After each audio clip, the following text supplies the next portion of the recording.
Hi dears, welcome back to Aegon learning. അപ്പൊ നിങ്ങളുടെ one of the important ചാപ്റ്റേഴ്സിൽ ഒന്നാണ് കൺസ്യൂമർ സാറ്റിസ്ഫാക്ഷൻ ആൻഡ് പ്രൊട്ടക്ഷൻ അല്ലെ, ഉപഭോക്താവ് സംതൃപ്തിയും സംരക്ഷണം എന്ന് പറയുന്നത്.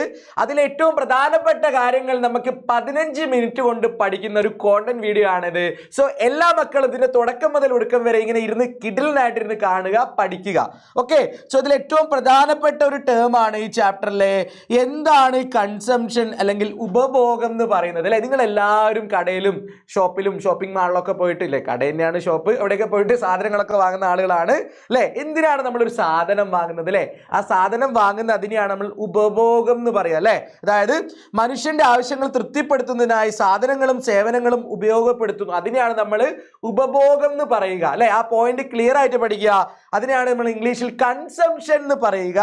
Satisfaction of human wants using goods and services, ഇതിനെയാണ് നമ്മൾ ഉപഭോഗം അല്ലെങ്കിൽ കൺസംഷൻ എന്ന് പറയുന്നത്. സോ ഈ ഒന്നാമത്തെ സ്ലൈഡ് നിങ്ങൾ ക്ലിയർ ആയിട്ട് പഠിച്ചു പോകണം.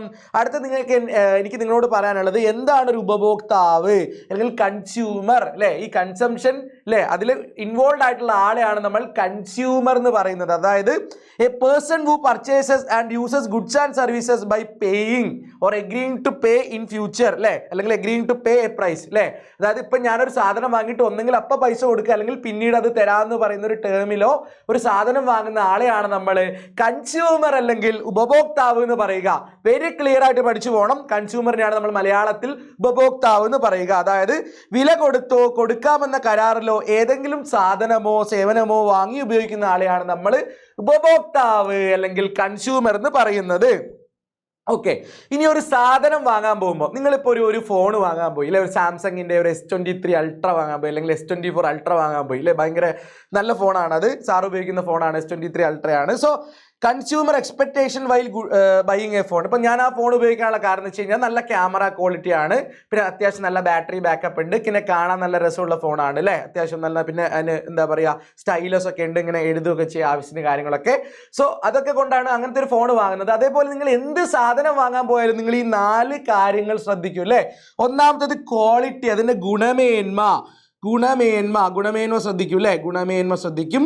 പിന്നെ റിലയബിലിറ്റി, വിശ്വാസ്യത അല്ലെ, ഒരു സാധനത്തിന് ഒരു റിലയബിലിറ്റി ഇല്ലേ, നമുക്ക് സാധനം വാങ്ങാൻ ഒരു വിശ്വാസം വേണ്ട, ഒരു വിശ്വാസ്യത. പിന്നെ ആഫ്റ്റർ സെയിൽ സർവീസ്, വിൽപ്പനാനന്തര സേവനം അല്ലേ, അതിന്റെ സർവീസും കാര്യങ്ങളൊക്കെ ഈ ആഫ്റ്റർ സെയിൽ സർവീസിലാണ് വരിക. വിൽപ്പനാനന്തര സേവനം എന്ന് പറയും അല്ലേ, വിൽപ്പനാനന്തര സേവനം എന്ന് മലയാളത്തിൽ പറയും. ഇനി അടുത്തത് പ്രൈസ്, അതിൻ്റെ വില. ഓഫ് കോഴ്സ് അതിൻ്റെ വില ഒരു വലിയ കാര്യമാണ് അല്ലേ. നമ്മൾ ചില ആളുകൾ ബാർഗെയിൻ ചെയ്തിട്ടല്ലേ സാധനം വാങ്ങുക. ഇപ്പം നമ്മൾ കടക്കാരൻ ഒരു പാൻറ്റിന് 900 രൂപ പറയും, നമ്മൾ പറയും 850 തന്നു കഴിഞ്ഞാൽ ഞാൻ എടുക്കാം, അല്ലെങ്കിൽ വേണ്ട ഞാൻ പോവാണ് 850, അങ്ങനെ നമ്മൾ പേശുക എന്ന് പറയും മലയാളത്തിൽ അല്ലേ, ബാർഗെയിൻ ചെയ്യാന്ന് പറയും ഇംഗ്ലീഷിൽ. അങ്ങനെയല്ലേ നമ്മളൊരു സാധനം വാങ്ങുക അല്ലേ.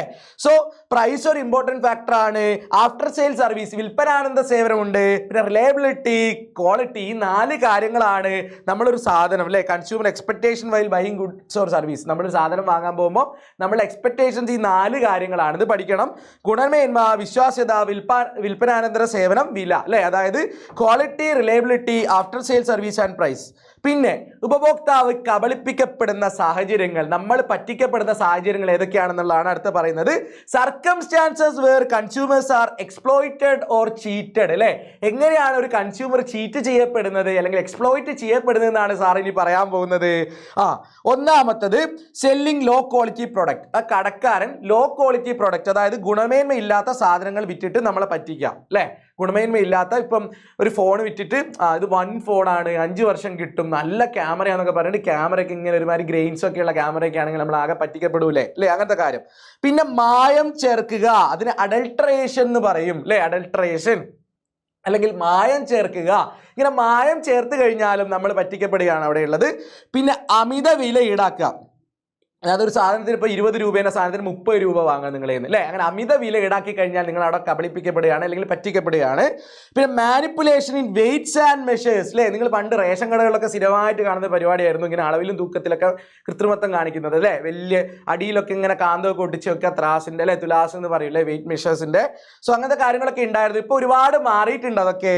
പിന്നെ delay in making service available, സേവനങ്ങൾ ലഭ്യമാക്കുന്നതിൽ കാലതാമസം ഉണ്ടാക്കുക, അതും നമ്മൾ പറ്റിക്കപ്പെടും ചെയ്യപ്പെടുന്ന ഒരു സാഹചര്യമാണ്. സോ ഈ 5 പോയിന്റുകൾ നിങ്ങൾ പഠിക്കണേ. Circumstances where consumers are exploited എന്ന് പറയുമ്പം ഈ 5 പോയിന്റ് നിങ്ങൾ നോക്കി വെക്കുക. എന്തായാലും ഒരു ഇമ്പോർട്ടൻ്റ് ആയിട്ടുള്ള കാര്യമാണ്. പിന്നെ നമുക്കൊരു നിയമമുണ്ട് അല്ലേ, കൺസ്യൂമർ പ്രൊട്ടക്ഷൻ ആക്ട് ഓഫ് 1986 ഉണ്ട്.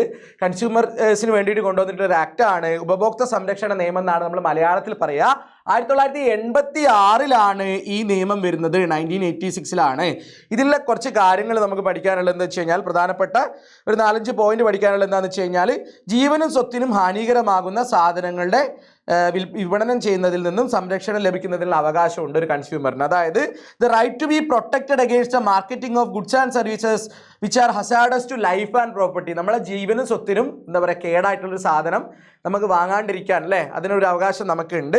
പിന്നെ the right to be informed about the quality related aspect of goods and service. ഒരു സാധനത്തിൻ്റെ ക്വാളിറ്റി റിലേറ്റഡ് ആയിട്ടുള്ള ആസ്പെക്ട് അല്ലേ, അതായത് സാധനങ്ങളുടെയും സേവനങ്ങളുടെയും ഗുണമേന്മ സംബന്ധിച്ച വിവരങ്ങൾ. അതായത് ഒരു സാധനം വാങ്ങിക്കഴിഞ്ഞാൽ അതിൻ്റെ ബാക്കിൽ ഉണ്ടാവില്ല അതിൽ എന്തൊക്കെയാണ് ഇൻഗ്രീഡിയൻസ് ഉള്ളത്, എവിടെ നിന്നാണ് മാനുഫാക്ചർ ചെയ്തത്, എത്ര കാലം നമുക്കത് ഉപയോഗിക്കാം, അങ്ങനെ സാധനങ്ങളൊക്കെ അതിൽ വെക്കണം എന്നാണ് പറയുന്നത്. പിന്നെ മൂന്നാമത്തെ പോയിന്റ് എന്താ, the right to have access to goods and service at fair prices. അതായത് ന്യായവിലയ്ക്ക് സാധനവും സേവനവും ലഭിക്കാനുള്ള അവകാശം എല്ലാ കൺസ്യൂമറിനും ഉണ്ട്. അടുത്തത് എന്താ, the right to be heard and seek redressal at appropriate forums. അതായത് അധികാരികളുടെ മുന്നിൽ തർക്കങ്ങൾക്ക് പരിഹാരം തേടാനുള്ള അവകാശം എല്ലാവർക്കും വേണം. പിന്നെ കൺസ്യൂമർ എഡ്യൂക്കേഷൻ അല്ലേ, ഈ ഒരു ഉപഭോക്തൃ വിദ്യാഭ്യാസ ഒരു സമ്പ്രദായത്തിന് അല്ലെങ്കിൽ ആ ഒരു കാര്യം കിട്ടാനുള്ള ഒരു അവകാശം ഒരു കൺസ്യൂമറിനുണ്ട്. The right to consumer education എന്ന് പറയും അല്ലേ, കൺസ്യൂമർ എഡ്യൂക്കേഷൻ കിട്ടാനുള്ള അവകാശം ആസ് എ കൺസ്യൂമർ നമുക്കുണ്ട്. ഓക്കെ, സോ കൺസ്യൂമർ പ്രൊട്ടക്ഷൻ ആക്ടിലെ ഈ പോയിന്റുകൾ നിങ്ങളൊന്ന് പഠിച്ചു വെക്കുക. നെക്സ്റ്റ്, ഈ കൺസ്യൂമർ പ്രൊട്ടക്ഷൻ ആക്ടിന്റെ ഒക്കെ അനന്തരഫലമായിട്ട് ഒരുപാട് കൺസ്യൂമർ കോടതികൾ ഇപ്പോൾ ഇന്ത്യയിൽ നിലവിലുണ്ട് അല്ലേ. ജില്ലാ തലത്തിലുണ്ട്, സംസ്ഥാന തലത്തിലുണ്ട്, ദേശീയ തലത്തിലുണ്ട് അല്ലേ. സോ കൺസ്യൂമർ കോർട്ടും വെരി ഇമ്പോർട്ടൻ്റ് ആയിട്ടുള്ള ഒരു കാര്യമാണ്. കൺസ്യൂമർ കോടതികൾ ഡിസ്ട്രിക്ട് ലെവലുണ്ട്, അതിനെ നമ്മൾ district consumer dispute redressal form എന്ന് പറയും, അല്ലെങ്കിൽ മലയാളത്തിലാണെങ്കിൽ ജില്ലാ ഉപഭോക്തൃ തർക്ക പരിഹാര ഫോറം എന്ന് പറയും. ഓക്കെ, അത് ഓർത്ത് വെക്കുക.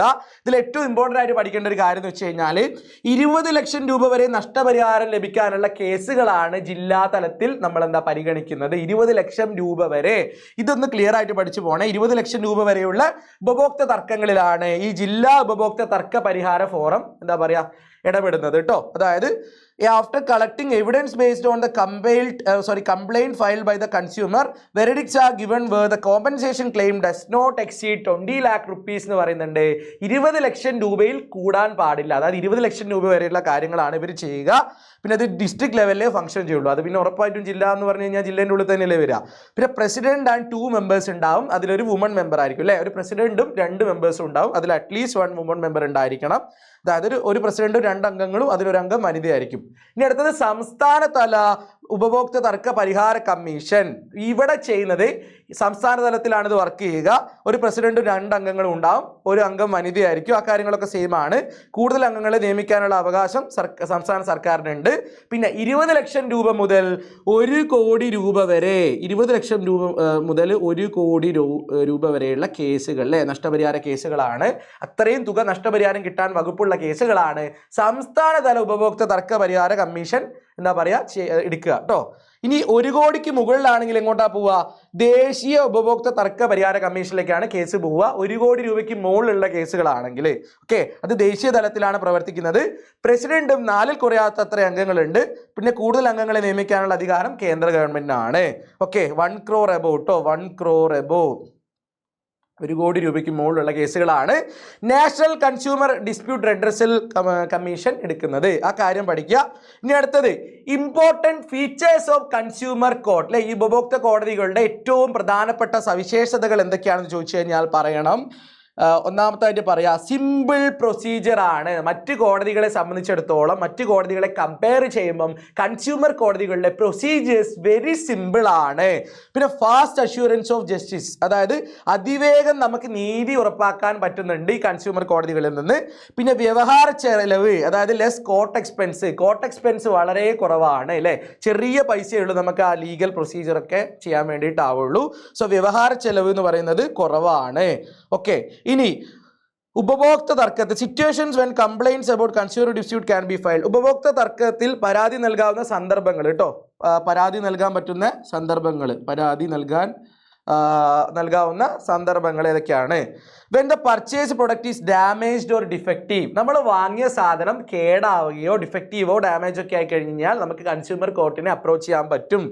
Defective services received from government or non government or private organisation, defective ആയിട്ടുള്ള ഒരു സർവീസ്, കേടായിട്ടുള്ള ഒരു സർവീസ് നമുക്ക് കിട്ടിക്കഴിഞ്ഞു കഴിഞ്ഞാൽ നമുക്ക് കൺസ്യൂമർ കോർട്ടിനെ അപ്രോച്ച് ചെയ്യാം.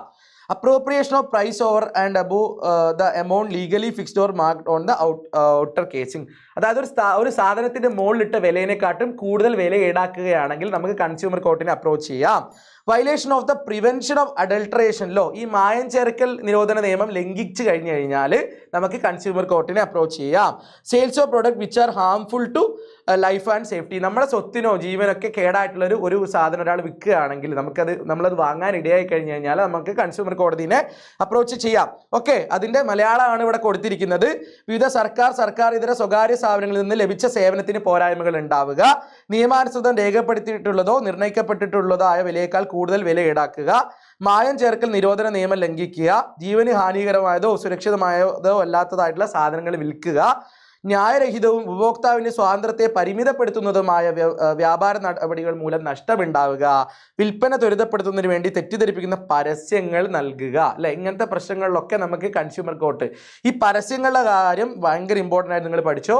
പണ്ട് ഇവിടെ ഒരു ഏതോ സൗന്ദര്യം നിങ്ങളെ തേടി വരും എന്ന് പറഞ്ഞിട്ട് ഒരു സോപ്പ് ഉണ്ടായിരുന്നു, അതിന്റെ പേര് ഞാൻ പറയുന്നില്ല. അപ്പോൾ ഒരാൾ ആ സോപ്പ് തേച്ചിട്ട് സാർ എന്നെ സൗന്ദര്യം തേടി വന്നില്ല സോപ്പ് തേച്ചപ്പോൾ എന്ന് പറഞ്ഞ് കൺസ്യൂമർ കോർട്ടിൽ പോയി പരാതി കൊടുത്ത് അയാൾക്ക് നഷ്ടപരിഹാരവും കിട്ടി. അതായത് ഇങ്ങനത്തെ ഫേക്ക് ആഡുകൾ അല്ലെങ്കിൽ ടെസ്റ്റിമോണിയൽസ് ഒന്നും ചെയ്യാൻ പാടില്ല എന്നാണ് ഇപ്പോൾ പറയുന്നത്. ഓക്കെ, ഇനി കോമ്പൻസേഷൻ ഫോർ കൺസ്യൂമർ ഡിസ്പ്യൂട്ട്സ്, നമ്മൾ കേസ് കൊടുത്തു കഴിഞ്ഞാൽ നമ്മളെ കേസിൽ ജയിച്ചു കഴിഞ്ഞു കഴിഞ്ഞാൽ നമുക്ക് എന്താ കിട്ടുക, എന്തൊക്കെയാണ് നമുക്ക് കോമ്പൻസേഷൻ ആയിട്ട് കിട്ടുക? ഒന്നെങ്കിൽ റീപ്ലേസിങ് ദ പ്രോഡക്റ്റ്, നമ്മൾക്ക് കേടായ സാധനത്തിന് പകരം ഒരു സാധനം തരാൻ കോടതി ഉത്തരവിടും. രണ്ടാമത്തെ എന്താ? Repayment of cash paid or excess amount appropriated, നൽകിയ പണം അല്ലെങ്കിൽ അധികമായി നമ്മളിൽ നിന്ന് ഈടാക്കിയ പണം തിരിച്ചു നൽകാൻ പറയും ആ കമ്പനീൻ്റെ അടുത്ത്. മൂന്നാമത്തെ എന്താ? Monetary compensation for the loss, നമുക്കുണ്ടായ നഷ്ടം നികത്താനായിട്ട് പണം തരാൻ പറയും, അതായത് നഷ്ടം നികത്താനുള്ള തുക ലഭ്യമാക്കൽ. പിന്നെ സേവനങ്ങളിലെ കോട്ടങ്ങൾ പരിഹരിക്കാൻ പറയും, എന്തെങ്കിലും സർവീസിൽ പ്രശ്നം ഉണ്ടെങ്കിൽ അത് പരിഹരിച്ചു കൊടുക്കാൻ പറയും.